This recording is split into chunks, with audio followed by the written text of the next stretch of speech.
ശ്രീജിത്ത് വിജയന്റെ ഡയറക്ഷനിൽ വിഷ്ണു ഉണ്ണികൃഷ്ണൻ പ്രധാന കഥാപാത്രമായ ഏറ്റവും പുതിയ ചിത്രം ഇടിയൻ ചന്തു. അതിന്റെ ഒപ്പീനിയനിലോട്ട് പോവാം. എല്ലാവർക്കും എൻ്റെ ചാനലിലോട്ട് സ്വാഗതം.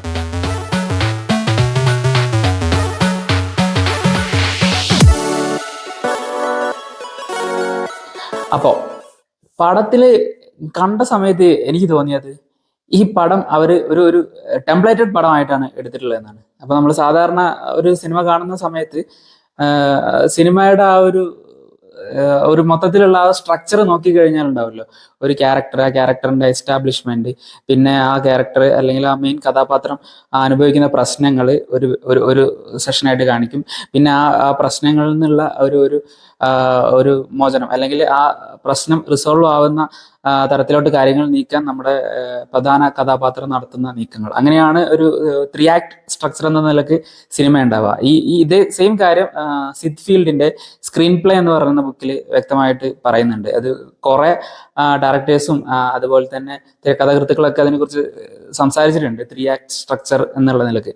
പക്ഷെ ഈ സിനിമ കണ്ട സമയത്ത് എനിക്ക് തോന്നിയത് ഇവർ ആ 3 ആക്ട് സ്ട്രക്ചർ എന്നുള്ള ആ സിസ്റ്റം കറക്റ്റ് ആയിട്ട് ഫോളോ ചെയ്തിട്ട് പിടിച്ചിരിക്കുകയാണ്. അത് ആ കറക്റ്റ് ടൈമിംഗ് ഒക്കെ പറയുന്നുണ്ട് അതിൽ. ഒരു 0 to 30 മിനിറ്റ് എസ്റ്റാബ്ലിഷ്മെന്റ് ആയിരിക്കും ക്യാരക്ടറിന്റെ ആ ഒരു സറൗണ്ടിങ്സും അദ്ദേഹം ഇന്ററാക്ട് ചെയ്യുന്ന ആളുകളും അദ്ദേഹത്തിന്റെ റിലേറ്റീവ്സ്, കാര്യങ്ങൾ, എവിടെയാണ് കഥ നടക്കുന്നുള്ള കാര്യങ്ങളൊക്കെ.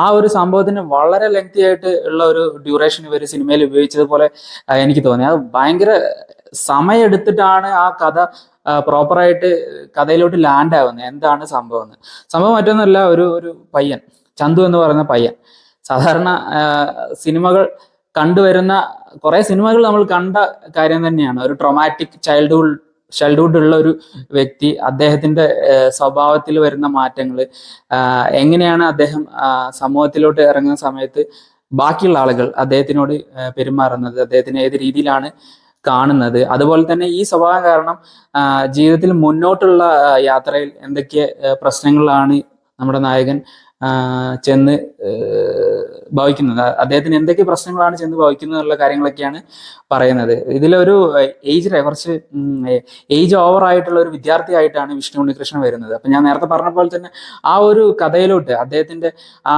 ഇടി നേച്ചറിലോട്ട്, അല്ലെങ്കിൽ ആ ഒരു മെയിൻ ആയിട്ടുള്ള ആ പ്ലോട്ടിലോട്ട് എത്തിച്ചേരാൻ ഒരുപാട് സമയം എടുത്തിട്ട് നമുക്ക് ഭയങ്കരമായിട്ട് ബോറടിക്കുന്ന രീതിയിലാണ് അതിന്റെ ഫസ്റ്റ് ഹാഫ് പോയിട്ടുള്ളത്. പിന്നെ എനിക്ക് വേറെ തോന്നിയ ഒരു നെഗറ്റീവ് എന്താ വെച്ചാൽ, ഈ ക്യാരക്ടറിന് വിഷ്ണു ഉണ്ണികൃഷ്ണൻ സ്യൂട്ട് അല്ലാത്ത പോലെ തോന്നി. അദ്ദേഹം നല്ലൊരു നടനാണ്, എനിക്ക് വളരെ ഇഷ്ടമുള്ളൊരു നടനാണ്.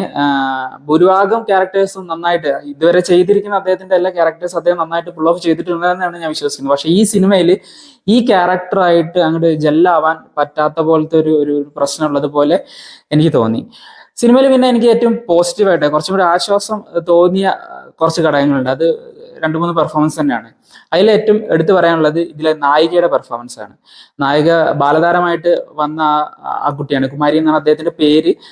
അദ്ദേഹം ഇതിൽ അഭിനയിച്ചിരിക്കുന്ന ആ ഒരു രീതി അത് വളരെ നന്നായിട്ട് വന്നിട്ടുണ്ട്. ആ ക്യാരക്ടറിന്റെ ആ ഡെപ്തും കാര്യങ്ങളും നോക്കിയില്ലെങ്കിൽ അദ്ദേഹത്തിന് കിട്ടിയിരിക്കുന്ന ആ സംഭവം പ്രേക്ഷകരിലേക്ക് എത്തിക്കാൻ ആ നടിയുടെ ആ ആക്ടിങ് നന്നായിട്ട് ഉപകരിച്ചിട്ടുണ്ട്. ആ ഒരു ആറ്റിറ്റ്യൂഡ് ഉണ്ടായിരുന്നു, ഒരു എന്താ പറയാ, ഒരു ആർച്ചറിന്റെ ഒക്കെ ഒരു ആറ്റിറ്റ്യൂഡ് കാണിക്കുന്ന ഒരു സെഷനൊക്കെ വരുന്നുണ്ട്, ഒരു അമ്പെയ്ത്തും കാര്യങ്ങളൊക്കെ വരുന്നുണ്ട് ഒരു ഫൈറ്റ് സീക്വൻസിന്റെ ഇടയ്ക്ക്. അതൊക്കെ വളരെ മനോഹരമായിട്ട് ചെയ്തിട്ടുണ്ട്. നമുക്ക് കൺവിൻസിങ് ആയിരുന്നു. അദ്ദേഹത്തിന് മുഖത്ത് വരുന്ന ആറ്റിറ്റ്യൂഡും ആ ആക്ഷൻ കൈകാര്യം ചെയ്യുന്ന രീതിയൊക്കെ വളരെ മനോഹരമായിട്ട് വന്നിട്ടുണ്ട്. പിന്നെ ഈ കുട്ടിയുടെ തന്നെ ബ്രദറായിട്ട് അഭിനയിച്ച തൊമ്മി എന്ന് പറഞ്ഞ ഒരു ക്യാരക്ടർ ചെയ്ത ഒരു കുട്ടിയുണ്ട്. അദ്ദേഹം വളരെ ക്യൂട്ടായിട്ടുള്ള, നമുക്ക് ഇഷ്ടം തോന്നുന്ന ഒരു ക്യാരക്ടറായിരുന്നു. അത് വളരെ നന്നായിട്ട് വന്നിട്ടുണ്ട്. അതുകൂടാണ്ട് നമ്മുടെ ബിജു സോപാനം, ഉപ്പുമുളകിലെ ബിജു സോപാനം, അദ്ദേഹത്തിന്റെ ഒരു മാസ് ഓറയിലുള്ള ഒരു സംഭവം, ഒരു ഫൈറ്റ് അദ്ദേഹത്തിന് കിട്ടിയിട്ടുണ്ട്. അദ്ദേഹം അത് നന്നായിട്ട് ചെയ്തിട്ടുണ്ട്. എനിക്ക് തോന്നിയത് ആ ഫൈറ്റ് സെഷനിൽ തന്നെ ബിജു സോപാനം നന്നായിട്ട് കൺവിൻസിങ് ആയിട്ട് ആ ഫൈറ്റ് സീക്വൻസ് ചെയ്തിട്ടുണ്ട് എന്നാണ് തോന്നിയത്. പിന്നെ ഒരു പെർഫോമൻസ് പറയാനുള്ളത് നമ്മുടെ ചന്തു സലീം കുമാർ. അദ്ദേഹത്തിന് ഒരു നെഗറ്റീവ് ഷെയ്ഡുള്ള ക്യാരക്ടറാണ് കിട്ടിയിട്ടുള്ളത്. അതും ഒരു തമിഴനായിട്ടുള്ള ഒരു വ്യക്തിയായിട്ടാണ് വരുന്നത്. ആ ക്യാരക്ടർ വളരെ നന്നായിട്ട് അദ്ദേഹം ചെയ്തിട്ടുണ്ട്. ആ നെഗറ്റീവ് ഇമേജും കൂടി കൈകാര്യം ചെയ്യാൻ ഒരു ടാലന്റ് ഉള്ള അഭിനേതാവാണ് ചന്തു സലീം കുമാർ എന്ന് എനിക്ക് തോന്നി. ഈ ഒരു 2-3 കാര്യങ്ങൾ മാറ്റി നിർത്തി കഴിഞ്ഞാൽ സിനിമ എനിക്ക് തോന്നിയത് ഡിസപ്പോയിൻമെന്റ് ആയിട്ട് തന്നെയാണ്. ഞാനൊരു ഓൾമോസ്റ്റ് ഒരു 50% ഹാപ്പി ഉള്ളൂ. അതിൽ എനിക്ക് കുറച്ചും കൂടി നന്നായിട്ട് തോന്നിയത് എൻ്റെ ടെക്നിക്കൽ സൈഡാണ്. ടെക്നിക്കൽ സൈഡിൽ തന്നെ അതിന്റെ ക്യാമറ വർക്ക്, നമുക്കൊരു ക്വാളിറ്റി ഉള്ള ഒരു ടെക്നീഷ്യൻസ് സിനിമയ്ക്ക് സപ്പോർട്ടീവ് ആയിട്ട് വന്നിട്ടുണ്ടെന്ന് എനിക്ക് തോന്നുന്നു.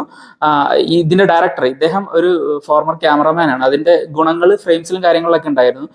നമുക്ക് വളരെ നല്ലൊരു പ്രൊഡക്ഷൻ ക്വാളിറ്റി ഉള്ള ഒരു സിനിമയായിട്ട് ക്യാമറ വർക്ക് കാണുമ്പോൾ തോന്നിയിട്ടുണ്ടായിരുന്നു. പിന്നെ ഇതിൽ എടുത്തു പറയാനുള്ള ഒരു ഏറ്റവും കൂടുതൽ ഞാൻ എൻജോയ് ചെയ്ത, ഈ സിനിമയിൽ ഏറ്റവും കൂടുതൽ എൻജോയ് ചെയ്ത ഒരു എലമെന്റ് എന്ന് പറയുന്നത് അതിന്റെ ഫിലിമിന്റെ തുടക്കത്തിൽ വരുന്ന ആ ഒരു ആനിമേഷൻ പാർട്ടാണ്. അതൊരു ടോപ്പ് ക്വാളിറ്റി ഐറ്റം ആയിട്ടാണ് എനിക്ക് തോന്നിയത്. അതിൽ തന്നെ കാന്താര എലമെന്റും അതുപോലെ തന്നെ എന്താണ് കാർട്ടൂണിഷ് ആയിട്ടുള്ള ആനിമേഷൻ കാര്യങ്ങളൊക്കെ വരുന്ന സമയത്ത് അത് രസമുള്ള ഒരു സംഭവമായിരുന്നു. അതിൽ കാണിച്ചിരിക്കുന്ന ഫ്രെയിമുകളും കാര്യങ്ങളൊക്കെ വളരെ നന്നായിട്ടുണ്ട്. അതിന്റെ ആ ഇമാജിനേഷൻ കാന്താരയിൽ ഉണ്ടല്ലോ, നമ്മുടെ നായകന്റെ മുഖത്തോട്ട് വരുന്ന തെയ്യക്കോലത്തിന്റെ ക്ലോസപ്പ് ഷോട്ടുകൾ ഉണ്ടല്ലോ, മുഖത്തോട്ട് ഇങ്ങനെ വരുന്ന രീതിയിലുള്ള അതുപോലത്തെ ഒരു കാര്യങ്ങളൊക്കെ ആ ആനിമേഷൻ വർക്കിൽ ആ ഇനീഷ്യൽ ആ ഒരു 10 മിനിറ്റിനുള്ളിൽ അവർ കാണിക്കുന്നുണ്ട്. അത് വളരെ മനോഹരമായിട്ട് വന്നിട്ടുണ്ട്. എന്തായാലും ആ സിനിമ നമ്മൾ തിയേറ്ററിൽ പോയി കണ്ട് ആസ്വദിക്കാൻ ഉള്ള സാധനം ഉണ്ടോ എന്ന് ചോദിച്ചാൽ എൻ്റെ അഭിപ്രായത്തിൽ ഇല്ല എന്ന് തന്നെയാണ് എനിക്ക് തോന്നുന്നത്. നിങ്ങൾ ഈ സിനിമ കണ്ട ആളാണെന്നുണ്ടെങ്കിൽ നിങ്ങളുടെ അഭിപ്രായം താഴെ കമന്റ് ബോക്സിൽ രേഖപ്പെടുത്തുക. അതുപോലെ തന്നെ എൻ്റെ ഈ ചാനൽ സബ്സ്ക്രൈബ് ചെയ്യുന്ന കാര്യം കൂടി പരിഗണിക്കുക. ഇനി മറ്റൊരു വീഡിയോയിൽ വീണ്ടും കാണാം. ബൈ.